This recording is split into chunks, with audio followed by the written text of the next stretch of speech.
So the Tower of Babel. It's one of the weird Bible stories. Sometimes I think you could argue that it's amongst the weirdest of the Bible stories, not just because of the story itself, but also the story in the midst of the rest of the book of Genesis. It doesn't really fit. If we were to look at Genesis chapter 10, the chapter right before this story, we read the entire 10th chapter of Genesis is a genealogy, listing the descendants of Noah's sons, Shem, Ham, and Japheth. It's all genealogy. It's a listing of names and whose sons of whose. And then you move into chapter 11, and these first 9 verses of chapter 11 is a story of a tower built in a city called Babel. And the story goes like this. At one time, the whole earth spoke the same language. It so happened that as they moved out of the east, they came upon a plain in the land of Shinar and settled down. They said to one another, "Come, let's make bricks and fire them well." They used brick for stone and tar for mortar. Then they said, "Come, let's build ourselves a city and a tower that reaches heaven. Let's make ourselves famous so we won't be scattered here and there across the earth." God came down to look over the city and the tower those people had built. God took one look and said, "One people, one language, why, this is only a first step. No telling what they'll come up with next. They'll stop at nothing. Come, we'll go down and garble their speech so they won't understand each other." Then God scattered them from there all over the world, and they had to quit building the city. That's how it came to be called Babel, because there God turned their language into Babel. From there, God scattered them all over the world.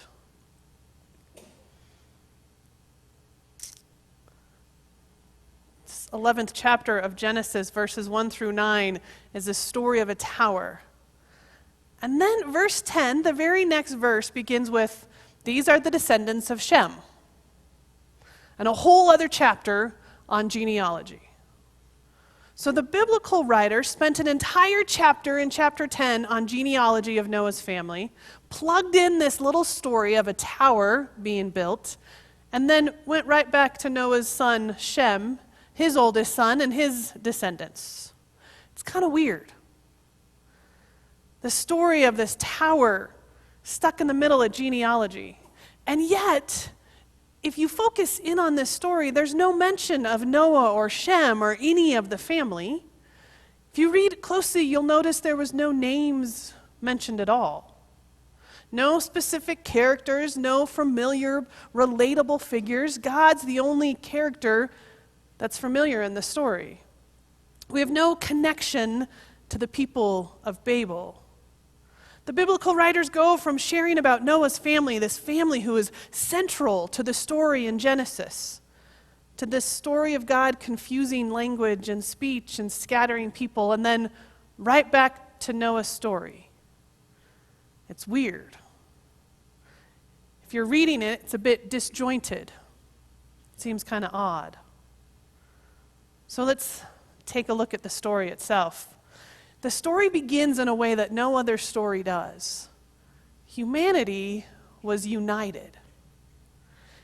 I think it's actually the only story in which humanity is united about anything. But the story says, the whole earth had one language and the same words, and they migrated together from the east, and they came upon this plain, and they settled there, everyone together, and they began to build a city, and then they built a tower in that city, and they worked together really well. They really did work together well. They built a city with a tower that reached to the heavens, and they worked together so well, so efficiently, in fact, that they caused God some anxiety. The unity of humanity caused God anxiety. That's not a story we typically hear in Scripture. It's not a story we actually tell anywhere else, that the unity of humanity is going to cause God some stress, some tension. And the people were so productive, so efficient. They were working together so well that they caught God's attention. And the story continued that God came down to see the city and the tower which they had built, and God said, "Look, they are one people. They have one language, and this is only the beginning of what they can do. Nothing that they propose to do will be impossible for them." You'd think that this kind of statement on God's part would be positive, welcomed. Look what they can do. Look what they can achieve and accomplish. Look, humanity has come together, and together they can do whatever they put before themselves. We use these kinds of phrases with our kids to teach them uplifting things. It sounds good. It's supposed to sound good.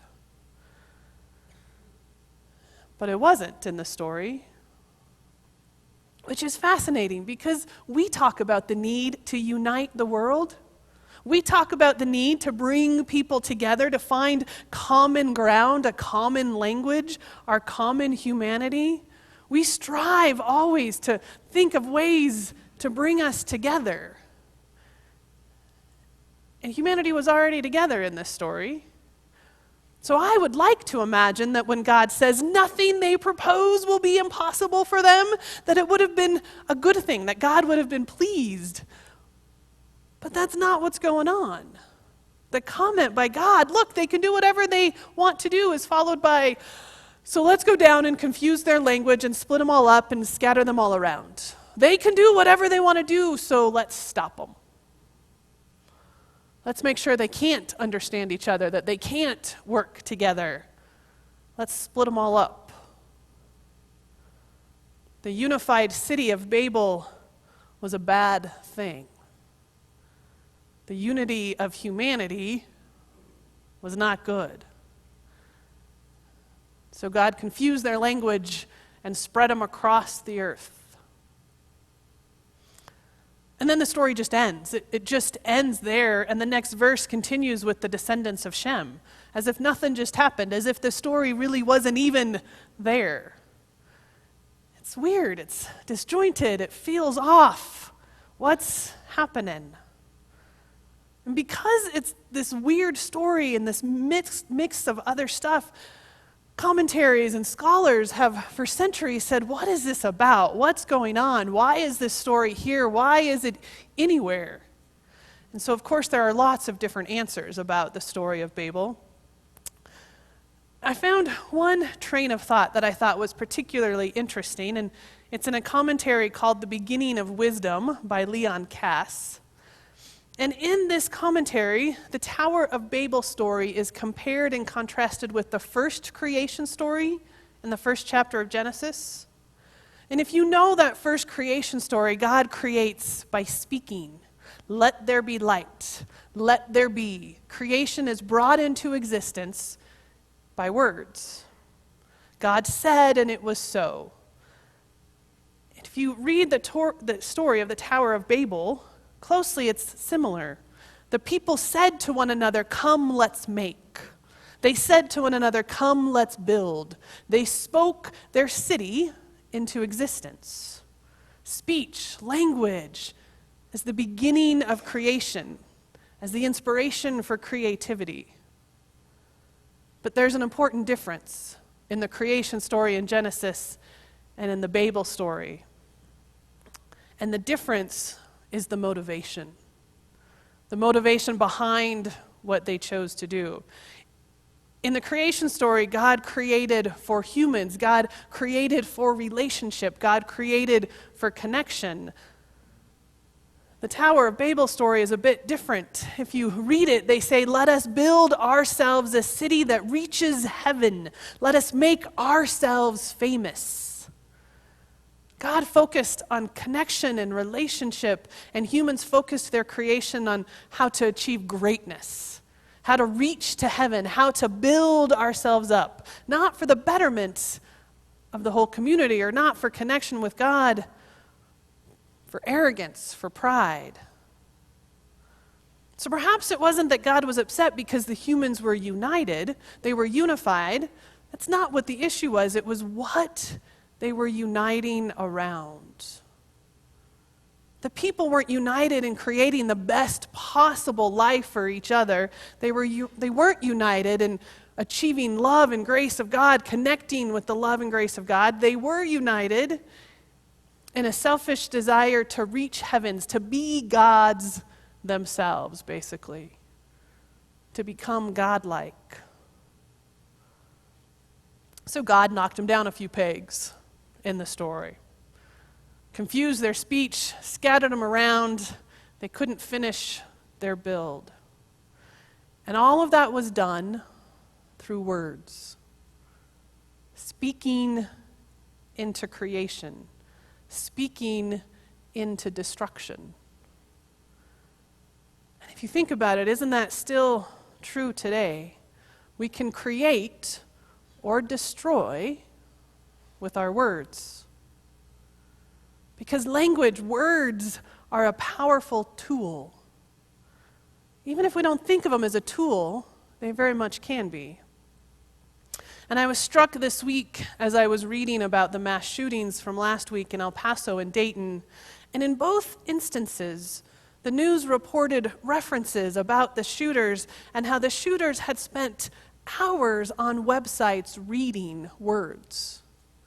And the words that they had spent their time delving into were extremist and violent and hate-filled words. One report said the El Paso shooter would spend up to 8 hours a day scouring white nationalist websites and then posting messages based on what he was reading. And yet we say, sticks and stones may break my bones, but words will never hurt me. Or we have the phrase, actions speak louder than words. But sometimes our words speak pretty darn loudly. Our words matter. Our words can build relationship and they can break down relationship. About 25 years ago, 2 psychologists engaged in research. They wanted to figure out why it was that some couples stayed married and others divorced.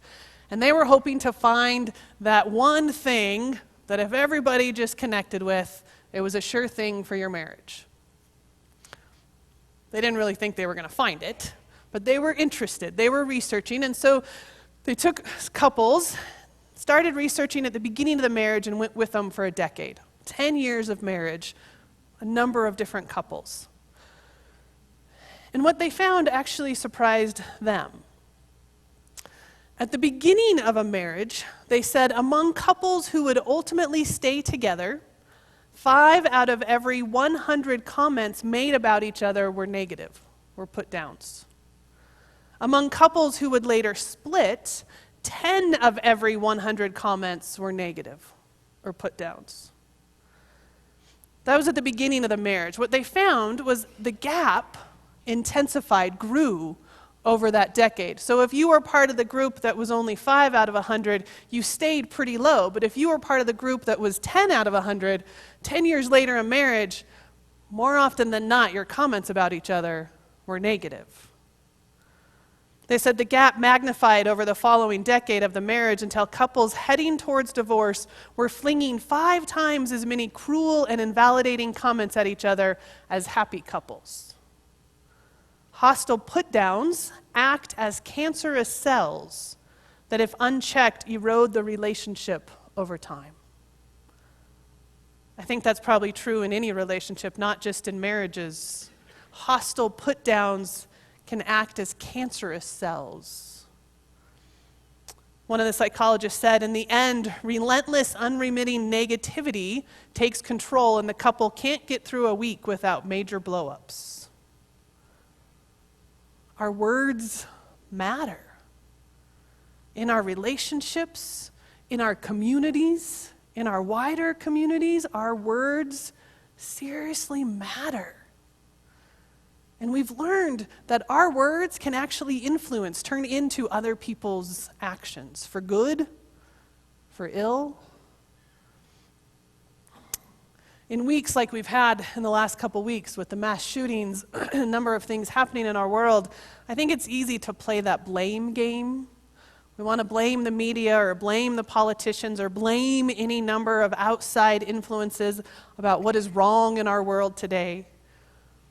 Sometimes some of that blame is well placed, but if all we ever do is blame, then I think we fail to learn from today's weird Bible story. The people were united. They were united, but they were united for all the wrong reasons, which unfortunately I think is pretty darn easy to do. It's easy to come together against something, to come together against someone. I have a 13-year-old, and man, she can make a new friend really quickly when they both don't like somebody else. I think we probably do that as adults too, though. It's almost the easiest way to make a new friend is to not like someone else together. We unite over what we don't like sometimes, or who we don't like. Or we unite sometimes based on a common fear or a perceived common enemy. We unite often more around our differences than our similarities. We unite in disagreement or anger or hatred. We unite for all the wrong reasons. And one of the main tools we use as we unite is our words, our language. And it can hurt. And not only does it necessarily hurt one person, it can hurt whole communities. My sister-in-law is a second-generation born Mexican-American. Her kid's third-generation born. And the number of times that they are told to go home, to go back to where you came from, not only hurts them, but hurts the whole family, hurts the whole community. Our words hurt when we're not connected with God. But when we are connected, when we're grounded in God's presence, our words can build. Our words can uplift, they can heal, they can help. They can offer life. They can unite. This Tower of Babel story, it's weird. Its placement is weird. There's so many things about it that are just kind of odd. And yet I think it's incredibly relevant. The people united in a way that actually caused further division between them and God. In their quest to be great, in their quest to reach the heavens, in their quest to be all about them, it led to separation from each other and from God. It's a great story. And it leaves us with some hard but relevant questions. Are we living in a way that unites us with God and with others? Are we speaking in a way that leads to union, to connection, to grace? Or are we living and speaking in a way that leads to greater division? What thoughts and attitudes and actions are we speaking into existence for ourselves and for others? Maybe the basic question this week, as you go into this week, what will your words say? Will they share God's love, or will they speak of something else? Amen.